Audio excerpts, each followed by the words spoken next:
1 Timotius 6 ayat 9 hingga 10. Tetapi mereka yang ingin kaya terjatuh ke dalam pencobaan, ke dalam jerat, dan ke dalam berbagai-bagai nafsu yang hampa dan yang mencelakakan, yang menenggelamkan manusia dalam keruntuhan dan kebinasaan. Karena akar segala kejahatan ialah cinta uang. Sebab oleh memburu uanglah beberapa orang telah menyimpang dari iman dan menyiksa dirinya dengan berbagai-bagai duka. Salah satu kebenaran dasar yang belum dipahami oleh banyak orang beriman adalah bahwa kekayaan tidak dimaksudkan untuk dikejar. Cinta akan uang adalah akar segala kejahatan. Ketika Anda mencintai uang, Anda akan memujanya. Ketika Anda mencintai uang, Anda akan melakukan apapun untuk memperoleh lebih banyak uang.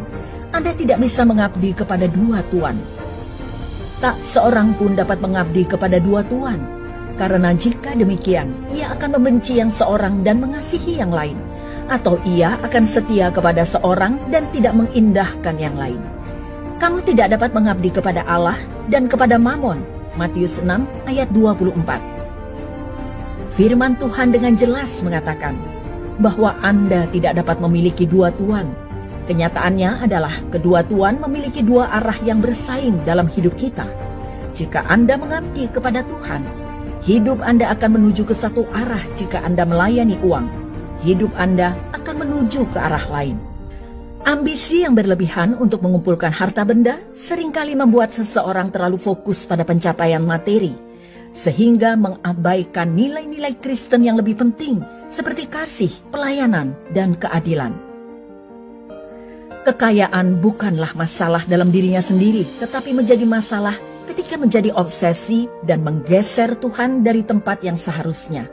Orang Kristen harus mengingat bahwa kekayaan materi tidak dapat membawa kebahagiaan sejati atau menyelamatkan jiwa mereka. Oleh karena itu, mereka harus menjaga agar kekayaan tidak menjadi tujuan utama dalam hidup mereka.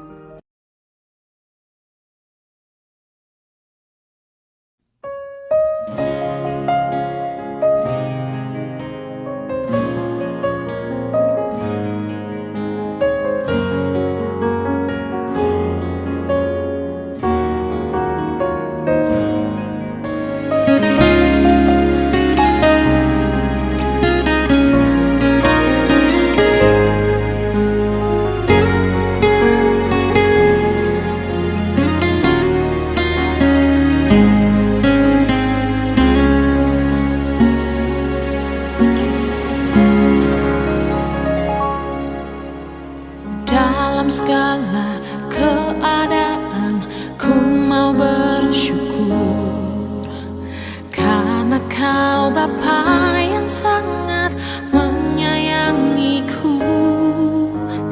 Dimanapun ku berada, ku menyembah-Mu, sebab Kau berkuasa atas hidupku.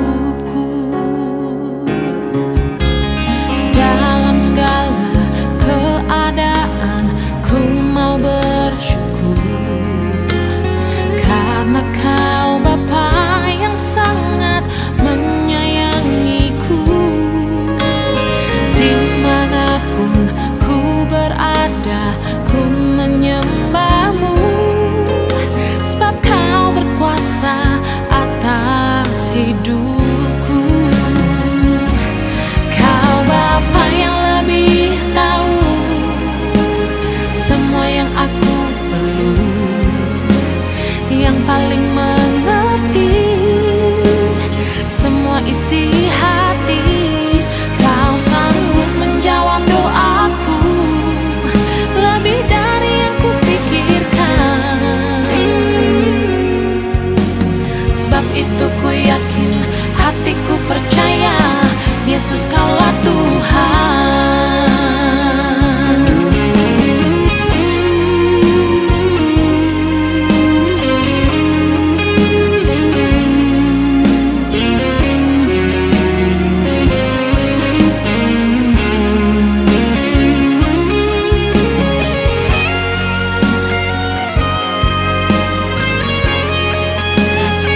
Sebab itu ku yakin, hatiku percaya, Yesus kaulah Tuhan.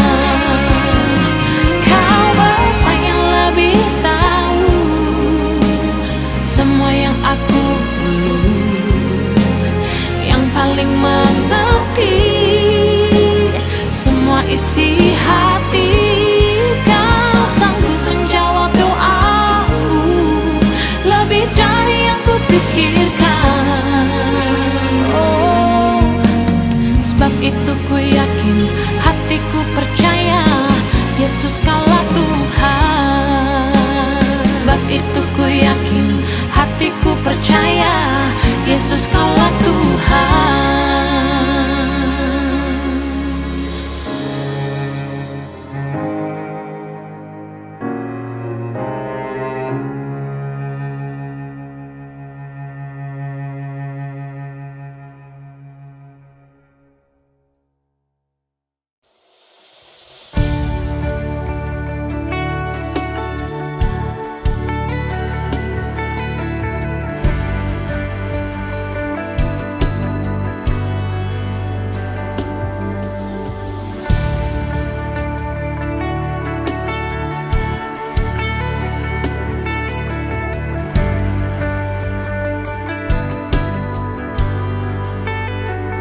Ku kagumi caramu mencintaiku.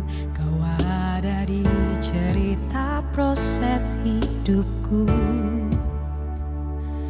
Di titik terendahku kau hadir untuk mengangkatku. Ku tahu kau tak menyerah akan hidupku. Ku kagumi caramu mencintaiku. Kau ada di cerita proses hidupku. Di titik terendahku kau hadir untuk mengangkatku. Ku tahu kau tak menyerah akan hidupku. Tak terbatas kuasamu, tak terduga caramu.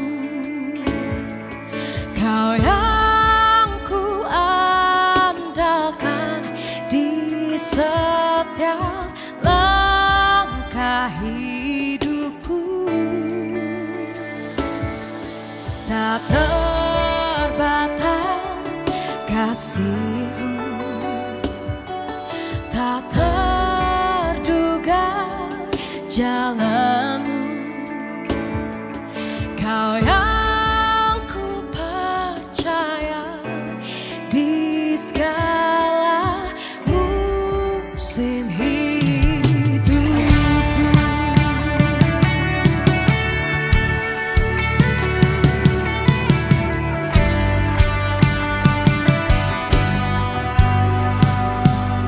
Ku kagumi caramu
Tiap orang pasti punya banyak grup WhatsApp, bahkan lebih dari 10. Tujuan dibentuk grup untuk menjalin silaturahmi atau berkoordinasi dalam bekerja.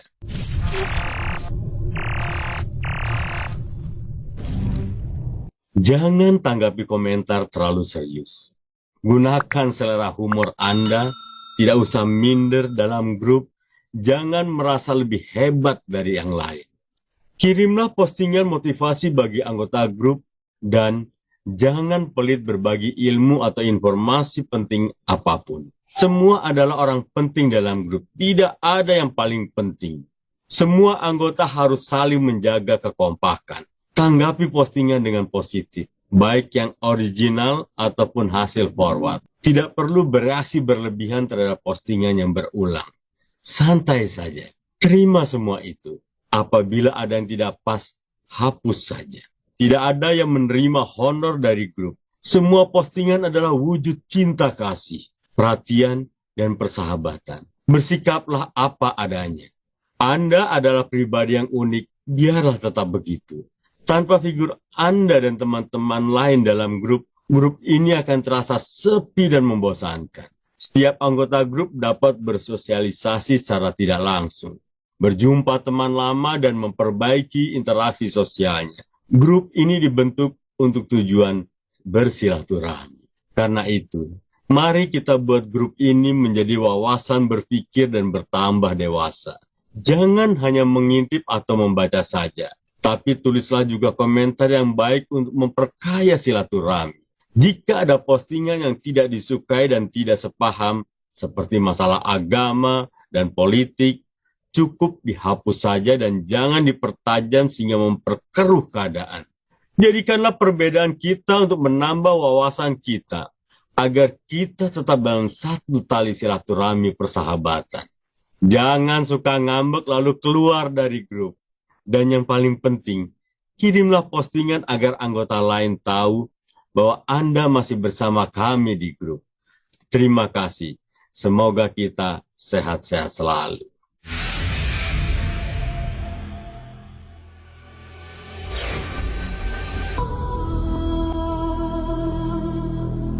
Suatu hari, seorang ayah dan anaknya sedang duduk berbincang-bincang di tepi sungai. Kata ayah kepada anaknya, "Lihatlah anakku, air begitu penting dalam kehidupan ini. Tanpa air kita semua akan mati." Pada saat yang bersamaan, seekor ikan kecil mendengar percakapan itu dari bawah permukaan air. Ia mendadak menjadi gelisah dan ingin tahu apakah air itu yang katanya begitu penting dalam kehidupan ini. Ikan kecil itu berenang dari hulu sampai ke hilir sungai sambil bertanya kepada setiap ikan yang ditemuinya. "Hai, tahukah kamu di mana air itu? Aku telah mendengar percakapan manusia bahwa tanpa air kehidupan akan mati." Ternyata sebuah ikan tidak mengetahui di mana air itu. Si ikan kecil makin gelisar, ia terus berenang menuju mata air untuk bertemu dengan ikan sepuh yang sudah berpengalaman. Kepada ikan sepuh itu ikan kecil ini menanyakan hal serupa. "Di manakah air?" Jawab ikan sepuh. "Tak usah gelisah anakku, air itu telah mengelilingimu, sehingga kamu bahkan tidak menyadari kehadirannya." Sahabatku, manusia kadang-kadang mengalami situasi seperti si ikan kecil, mencari kebahagiaan kesana kemari. Padahal ia sedang menjalaninya, bahkan kebahagiaan mungkin sedang melingkupinya, sampai-sampai ia tidak menyadarinya. Saat kita menghitung hal-hal buruk, kita hanya akan melihat hal-hal yang buruk di sekeliling kita. Tapi ketika kita menghitung berkat, kita akan melihat berkat-berkatnya itu nyata dan ada di sekeliling kita. Masihkah Anda mencari kebahagiaan? Salam damai sahabatku. Tuhan memberkati. Rehat Kub, Renungan Harian Sahabatku, dari Love Ministry. Shalom saudaraku, saya sedang berada di kota Nazaret dan kita sedang berada di gereja Kabar Baik, yaitu tempat di mana Maria pernah tinggal dan kemudian malaikat datang membawa kabar baik bahwa Yesus Kristus akan lahir menjadi juru selamat dunia. Dalam dunia yang penuh dengan kabar buruk, maka kita juga harus belajar untuk menjadi pewarta kabar baik kepada orang-orang yang ada di sekitar kita. Ada banyak hoax yang beredar di mana-mana dan jangan kita menjadi penyalur kabar hoax itu, baik melalui WhatsApp misalnya atau melalui pembicaraan kita. Tapi bawalah kabar baik tentang Injil Yesus Kristus, bahwa Yesus datang ke dunia untuk menyelamatkan manusia berdosa yang mau bertobat dan percaya kepadanya. Biarlah gaya hidup bersaksi itu menjadi bagian kita, sehingga kita juga seperti malaikat membawa kabar baik.